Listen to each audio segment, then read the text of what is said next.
যার কথায় আমার সময় কেমন ছিল শোনো বলি, আমার চোখে দেখবে ফিরে হারিয়ে যাওয়া স্মৃতির গলি।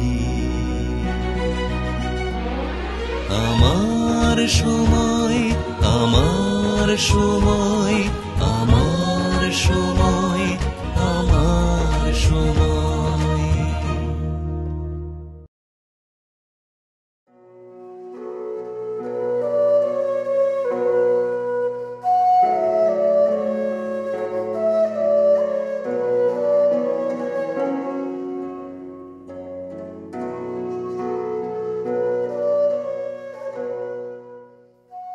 মানুষটি সংগ্রহ করতে ভালোবাসেন। শহরের এক প্রান্তের ফ্ল্যাট বাড়ির এক চিলতে আস্তানা জুড়ে ছড়িয়ে থাকে তার সংগ্রহের বিপুল সম্ভার। বই, পত্রিকা, চলচ্চিত্র পুস্তিকা, পোস্টার, আরও কত কি একক চেষ্টায় জমিয়ে রাখা তার যখের ধন।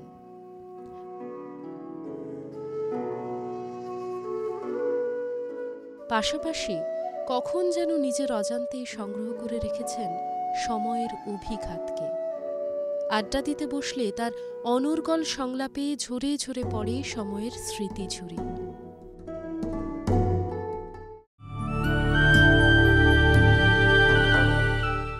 পাঁচের দশকের উত্তর কলকাতার অলিগলি, ম্যাটিনিশোর দুপুর, হাঁটার প্রতিযোগিতার আনন্দ ধরে রেখেছে তার শৈশবের পদচারণাকে। খেলাধুলা করেছেন চুটিয়ে, তারপর এক সময় সরকারি স্বাস্থ্যকর্মীর দায়বদ্ধ জীবন। উত্তাল রাজনীতির আঁচেও পুড়িয়ে নিয়েছেন নিজেকে, আর সঙ্গে সঙ্গে থেকে গিয়েছে চলচ্চিত্রের বর্ণময় জগৎ। থেকে গিয়েছেন সত্যজিৎ রায়, মৃণাল সেন, তপন সিংহ, ঋত্বিক ঘটক, সকলে। ক্রমশ বদলেছে সার্বিক সমাজ ব্যবস্থা। অদ্ভুত ক্ষমতায় বিশেষ বদলাননি কেবল এই মানুষটি। অপেক্ষায় থাকেন কখন বুঝি আমন্ত্রণ জানাবে কেউ। আর তিনি, হারাধন মুখোপাধ্যায়, দ্রুতগামিতার পৃথিবীতে একজন আশ্চর্য বেমানান বেরিয়ে পড়বেন কাঁধে ঝোলা নিয়ে। সে ঝোলায় ভরা আছে মুঠো মুঠো স্বপ্ন।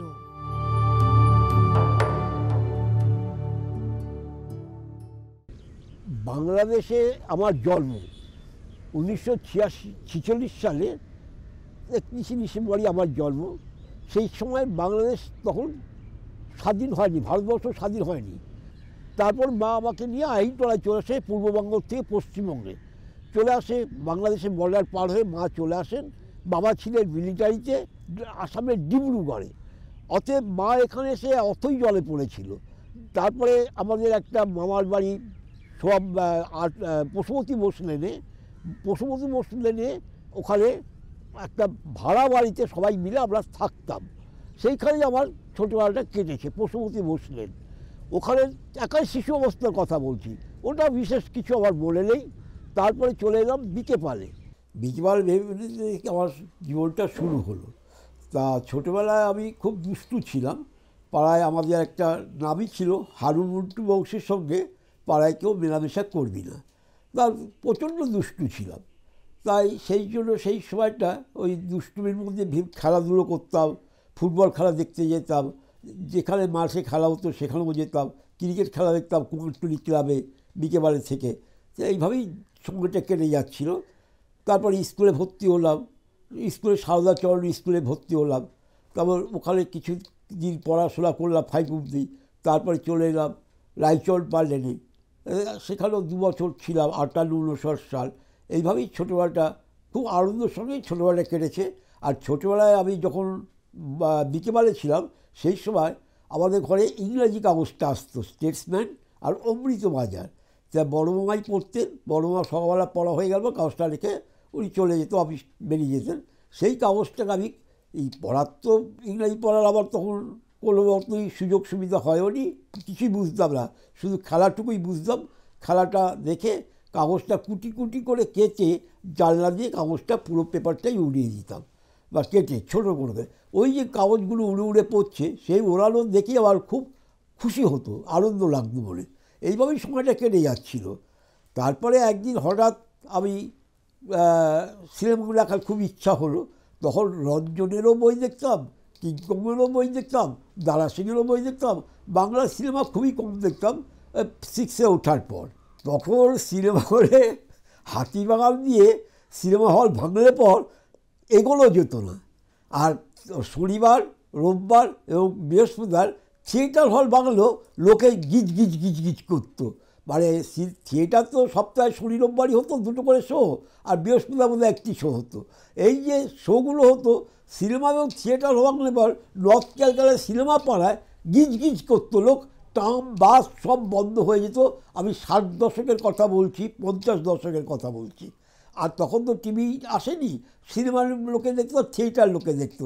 স্টার থিয়েটার ছিল, বিশ্বরূপা ছিল, রংমহল ছিল, থিয়েটার হলগুলো।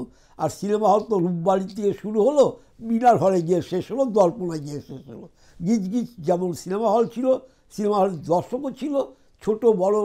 তখন নর্থ ক্যালকাটায় বিকালবেলা ভাবা যেত না যে কীভাবে ভিড় হতো।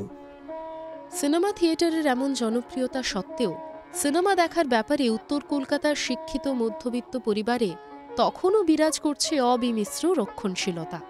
তাই সিনেমার প্রতি ভালোবাসা থাকলেও গোপনেই সারতে হতো চলচ্চিত্র দর্শন।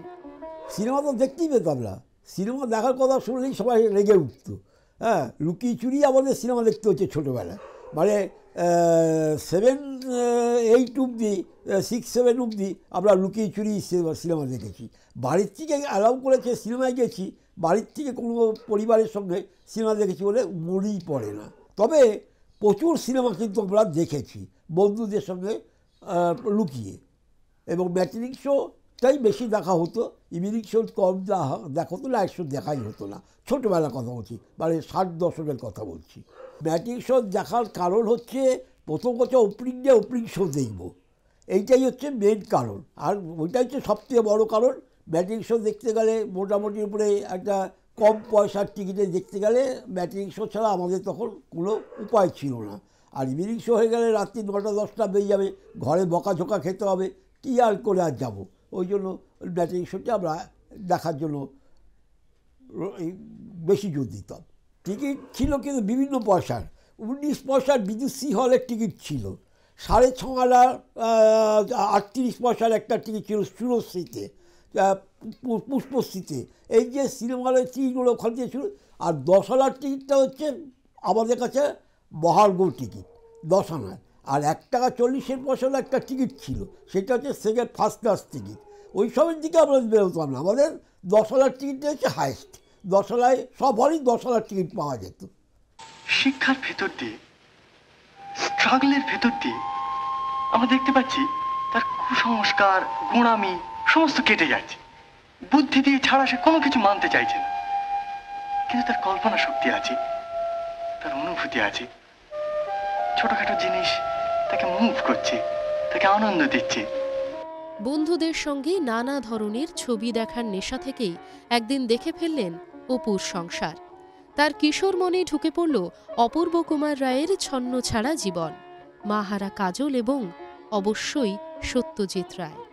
তা ওই অপুর সংসার যখন এলো, তখন আমরা সত্যজিৎ রায়ের বই গিয়ে দেখতে গেছি তাও নয়, দেখতে গেছি অপুর সংসারটা দেখলাম, যাই দেখে আসি, এসছে নতুন বই, যা চল বাংলা বই, চল যাই বলে গেছি। আমি আর বাবলা, রমেন পোদ্দার আমার বন্ধু, সে এখন দিল্লিতে আছে, ও হয়ে গেছে।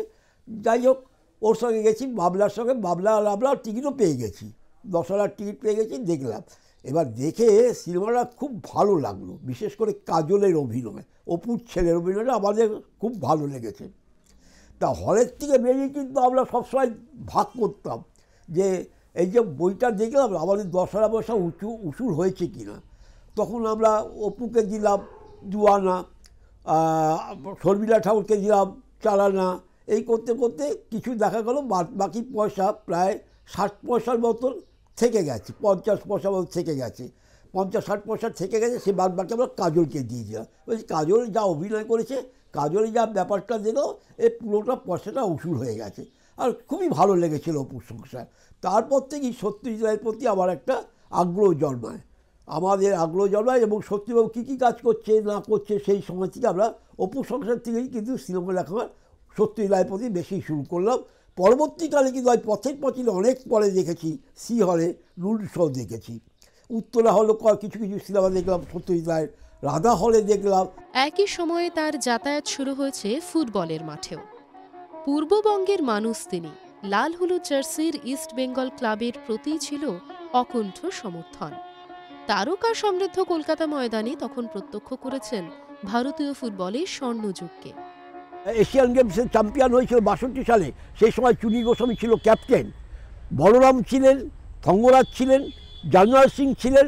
সে সময় মোহনবাগান ইস্টবেঙ্গল প্লেয়ারে বেঙ্গল প্লেয়াররাই ছিল গোটা 8 থেকে 9 চ্যাম্পিয়নও হয়েছিল। আর এখানে একই মাঠের মধ্যে কিন্তু ইস্টবেঙ্গল মোহনবাগান ছিল।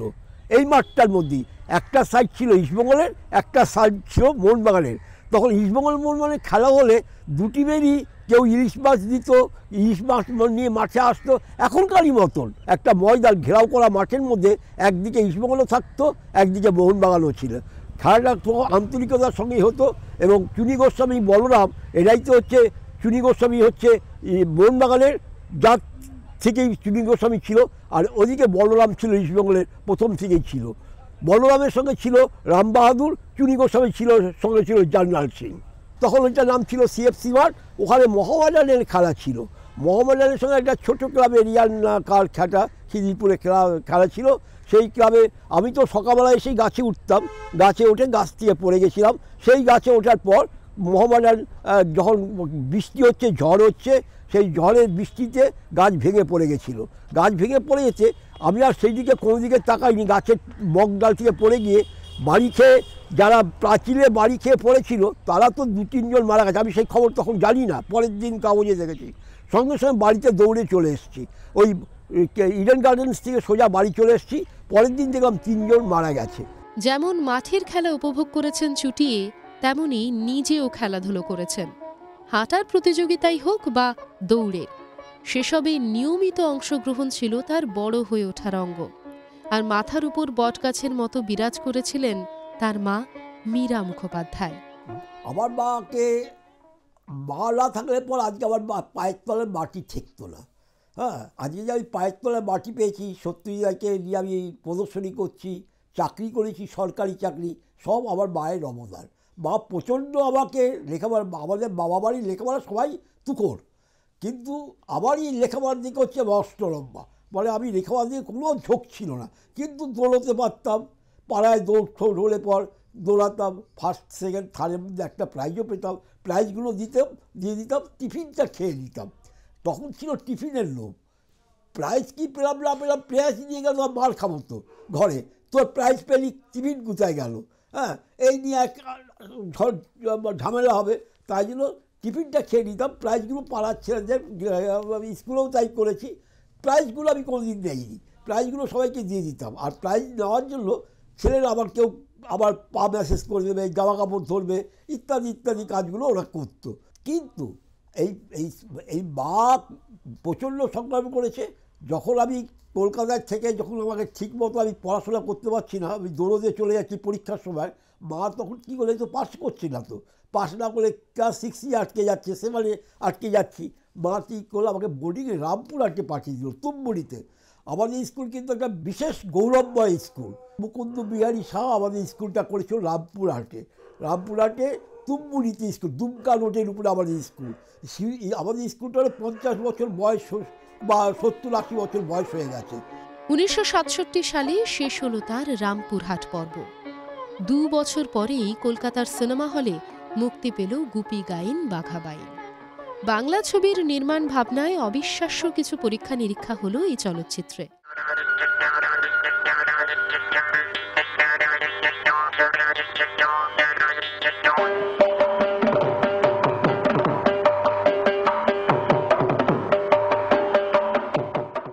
ততদিনে সত্যজিতের কাজ আরও বেশি জড়িয়ে পড়েছে হারাধন মুখোপাধ্যায়ের জীবনে।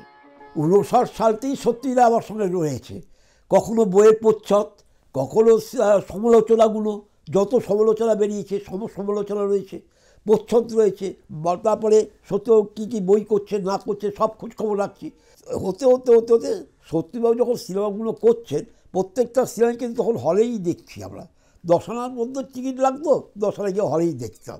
তবে এই সিনেমা দেখতে গিয়েও অনেক রকম বাধা বিপত্তি এসছে, যেমন ঠিক সময় গিয়ে আমরা টিকিট পাইনি, বা ও যেমন গুপি গাইন বাগাবের সময় একটা বিশাল ঝামেলা হয়েছিল। আমরা তো হলে লাইন দিয়েছি, সারাক্ষণ লাইন দিয়ে বসে আছি সকাল থেকে, হ্যাঁ, টিকিট তো পাইনি, বইটা হবে না, 2-4 দিন পরে বই হবে। আমি কিন্তু একা নয়, সেখানে কিন্তু আমরা অনেকেই আছি। এইবার সত্যজিৎ এসছেন দেখতে কী হচ্ছে পাড়ায়, কোন ঘরে কী অবস্থা। সত্যজিৎবাবুকে দেখে আমরা টিকিট পাই, লাইন দিয়ে দাঁড়িয়ে আছে। তখন উনি সমষ্টিগতই কথাটা বলেছেন যে তোরা কালকে টিকিট পেয়ে যাবি, হ্যাঁ। তারপরে কালকে টিকিট আমরা আবার লাইন দেবো নাকি, না তোদের লাইন দিতে হবে না, তোমাদের লাইন দিতে হবে না। তারপর ওখানকার একজন ক্লার্ক জাতীয় লোককে বললেন যে এনাদের লাভ জমলো। পরের দিন গিয়ে কিন্তু আমরা টিকিটগুলো পেয়ে গেছি। মানে সত্যজিৎ যদি না থাকতেন বা যদি না এসে বলতেন, তাহলে কিন্তু আমরা টিকিট পেতাম না। গুপি গাইন বাঘাবাইন মানে ভাবা যায় না। তখন ওই যে ভূতের নাচ বলুন, বা প্রত্যেকটা প্রথম সিন থেকে জলের গুপি গিয়ে গান ধরছে বা বাঘা ঢোল বাজাচ্ছে, এগুলো আমাদের একটা মানে ফার্স্ট সিন থেকে লাস্ট সিন পর্যন্ত আমাদের নড়ার সুযোগ নেই, মানে আনন্দ সবাই উপভোগ করেছি। যে কজন আমরা গেছি সবাই, হলের প্রত্যেকটি দর্শকেও আনন্দ পেয়েছে। এই সময়কালে শুরু হয়েছে তার নিজস্ব কর্মজীবনও। বিস্তৃত হয়েছে মেলামেশার পরিসর, লাভ করেছেন নতুন অভিজ্ঞতা। স্মৃতিচারণায় ক্রমশ উঠে আসে বিশ্বায়ন পূর্ববর্তী মধ্যবিত্ত জীবনের চিত্র। আমার চাকরি আমার পিছনে ছুটেছে, আমি চাকরির পিছনে কোনোদিন ছুটিনি। তার প্রথম কারণ হচ্ছে আমি কিন্তু এই যে যখনই আমি সুযোগ পেয়েছি, আমি তো পাস করে বেরিয়ে এসেছি 67 সালে। 67 সালেই আমি ইম্পিরিয়াল ক্যালেন্ডার কোম্পানিতে চাকরি পেয়েছিলাম। হ্যাঁ, অজিত দাস উনি এখানে ম্যানেজার ছিলেন, আমাকে বলে চাকরি কর চল, আমাকে ইম্পিরিয়াল ক্যালেন্ডার কোম্পানিতে ক্লার্কের চাকরি আমি পেয়েছিলাম, 92 টাকা বেতন। সেই চাকরি যে আমার জীবন শুরু হলো। তারপর ইম্পিরিয়াল ক্যালেন্ডারে 3 মাস চাকরি করলাম, করে ছেড়ে দিলাম। তারপরে টিএইচবি ট্রেনিংয়ে ঢুকে গেলাম। টিএইচবি ট্রেনিংটা মা ঢুকে দিল এবিটিএ থেকে, বেঙ্গল টিউবারকুলোসিস অ্যাসোসিয়েশনে মা টিউবারকুলোসিস ট্রেনিংয়ে 1 বছরের ট্রেনিং নিলাম। ট্রেনিং নেওয়ার সাথে সাথেই তখন টিউবারকুলোসিস ট্রেনিং নিতেই আমি আমার কিন্তু 3টে মেডিকেল কলেজে ট্রেনিং পিরিয়ডে আমি কাজ করেছি। ন্যাশনাল মেডিকেল কলেজ হসপিটাল, আরজি করে। এই আরজি করে কাজ করার সময় আমি কিন্তু ইঞ্জেকশন দেওয়াটা ভালোভাবে রপ্ত করে নিয়েছিলাম। সেই ইঞ্জেকশনের সিরিজ কিন্তু এখনও আমার কাছে আছে। হ্যাঁ, মানে দিনে 8 আনা পয়সা করে ইঞ্জেকশন দিলে পেতাম। সকালে 8 আনা স্টেপ্টোমাইসিন, স্টেপ্টোপেনিসিলিন, পেনিসিলিন সব 8 আনা করে ইঞ্জেকশন দিয়ে পেতাম। সেই 8 আনা করে দিনে 25-26 টাকা রোজগার হতো। আর পাড়ার ছেলেরা সবাই মিলে আমরা উপভোগ করতো, খাওয়া দাওয়া হতো। চাকরির পাশাপাশি শিক্ষকতার প্রশিক্ষণ নিচ্ছিলেন দক্ষিণ কলকাতার বেলতলার জুনিয়র বেসিক ট্রেনিং ইনস্টিটিউট থেকে। এই প্রতিষ্ঠানে থাকাকালীনই জড়িয়ে পড়লেন উপমহাদেশের রাজনীতির এক গুরুত্বপূর্ণ অধ্যায়ের সঙ্গে। সে অধ্যায়ের নাম বাংলাদেশ মুক্তিযুদ্ধ। রামপুরহাট থেকে পাস করে এসে চাকরির খোঁজে তখন বেলতলা টিচার্স ট্রেনিং কলেজে ঢুকলাম। সেইখানেই তখন দেশ স্বাধীন হলো। দেশ স্বাধীনতার সংগ্রাম চলছে বাংলাদেশে 71 সালে। শেখ মুজিবুর রহমানের ভাষণের পরদিন থেকেই, ভাষণ যেদিকে মুজিবুর দেশ স্বাধীনের যা ঐতিহাসিক ভাষণ দিলেন, সেই ভাষণের দিন থেকেই মানে ইয়া খান সৈন্যরা মানে সমস্ত বাংলাদেশিদের নির্বিচারে হত্যা করেছিল। আর সেই হত্যার সময় আমরা প্রতিবাদের ঝড় তুলেছিলাম। সেই ঝড়টা উঠেছিল বেলতলা টিচার্স ট্রেনিং কলেজেও একটা মুখ্য ভূমিকা নিয়েছিল। বেলতলা টিচার্স ট্রেনিং কলেজে তখন ছিলেন স্বনামধন্য মহিলা মৃণালিনী দাশগুপ্তা। অর্থমন্ত্রী অসীম দাশগুপ্তার মা হচ্ছে মৃণালিনী দাশগুপ্তা। আমাদের বেলতলা টিচার্স প্রিন্সিপাল ছিলেন। উনি ছিলেন পুরোপুরি বাংলাদেশের মুক্তিযুদ্ধের পক্ষে। কলেজকে সম্পূর্ণ উন্মুক্ত করে দিলেন। কলেজে যত বাংলাদেশি মেয়েরা আসবে, এই কলেজ যারা কলেজ থেকে পড়ুয়ারা আসবে বা স্কুল কলেজে যারা পড়াশোনা করে যারা আসবে, তারা আমার কলেজে থাকবে, বেলতলা টিচার্স ট্রেনিং কলেজেই থাকবে। বেলতলা টিচার্স ট্রেনিং কলেজে এক একটা ঘরে, ঘর মাত্র 10টা 8টা কি 10টা ঘর ছিল, 10টা ঘর ছিল, ঘরে এক একটা ঘরে 25-30 জন করে থাকতো। মানে সিঁড়িতে রাস্তা, মানে বেলতলা টিচার্স ট্রেনিং কলেজে ঢোকা মানেই হচ্ছে ওখানে নিরাপত্তা, মানে কোনো কারোর খাওয়া থাকার জন্য আমাদের যে হোস্টেলে যে রান্না হতো সেইটাই ভাগ বর্তা করে সবাই খেত। তারপর পাড়ার লোকেরা, বেলতলার যত আনুষঙ্গিক লোকেরা আছে তারাও কিন্তু সেই সময় এই মুক্তিযুদ্ধে ঝাঁপিয়ে পড়েছিল। বেলতলা টিচার্স ট্রেনিং কলেজকে যত ছেলে মেয়ে আছে তাদেরও জামা কাপড় দিত, খাবার দাবার সাহায্য করতো, অর্থনৈতিক সাহায্য করতো। সেইখানের থেকেই আমার উপরে দায়িত্ব বললো যে বেলতলা টিচার্স ট্রেনিং কলেজ দায়িত্ব বললো রিফিউজি স্টুডেন্টদের পড়াশোনার দায়িত্ব। যেহেতু বেলতলা টিচার্স ট্রেনিং কলেজে আমরা স্টুডেন্ট ছিলাম, আমরা 4-5 জনের উপরে আমাদের দায়িত্ব, মেন দায়িত্ব পড়লো আমারই উপরে বেশি। আমি সম্পূর্ণ দায়িত্বটা আমার উপরে বর্দি ছেড়ে দিলেন, বললো তুমি আমডাঙ্গা বেলডাঙ্গা ক্যাম্পে গিয়ে রিফিউজি স্টুডেন্টদের পড়াশোনার দেখার দায়িত্ব নেবে। সেই সময় আমরা প্রচণ্ড অর্থনৈতিক সাহায্য করেছি, আমরা কলেজে খাওয়া দাওয়া সাহায্য করেছি, জামা কাপড় সাহায্য করেছি, ছেলে মেয়েদের বাচ্চাদের পড়াশোনার সাহায্য করেছি।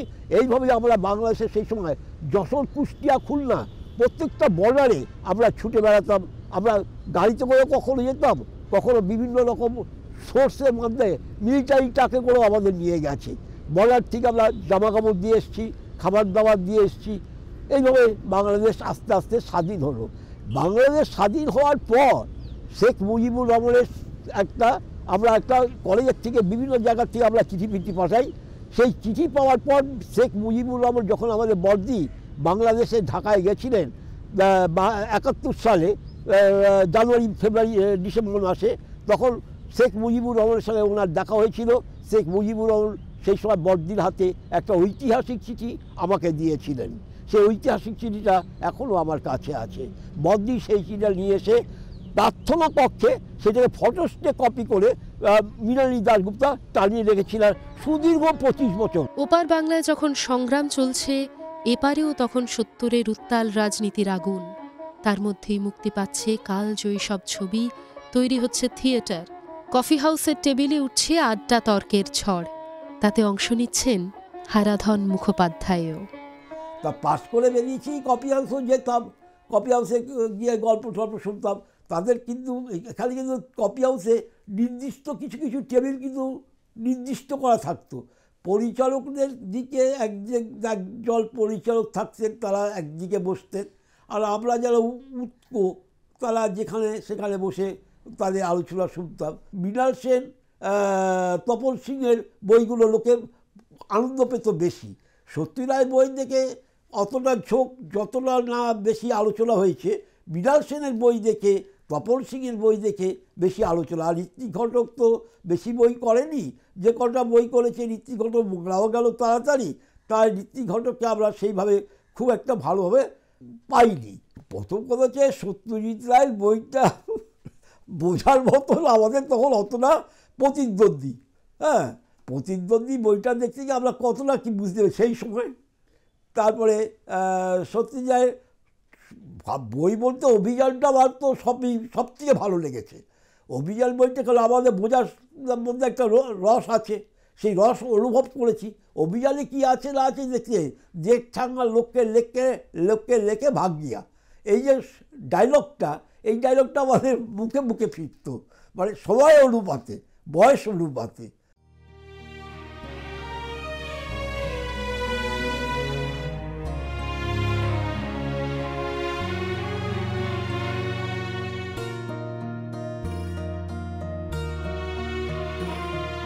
সাদা কালোর সেই দুনিয়া যা লেখানে ইতিহাসে অতি ছুঁয়ে সময় আমার বসবে সে তোমার পাশে।